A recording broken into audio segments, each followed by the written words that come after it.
ஒவ்வொரு எண்ணத்தையும் முருகா உனக்கு அர்ப்பணித்தேன். ஒவ்வொரு சொல்லையும் முருகா உன் சொல் என்பேன். ஒவ்வொரு செயலும் முருகா உன் செயலப்பா. அப்பப்பா முருகனின் அருளே ஆதாரமப்பா.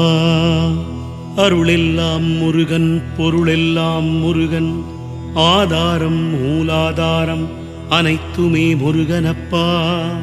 ஆதாரநாதமாயிருப்பவன் அடிபற்றி சரணமடைந்தவர்கள் சாதிக்க வேறு இல்லையப்பா.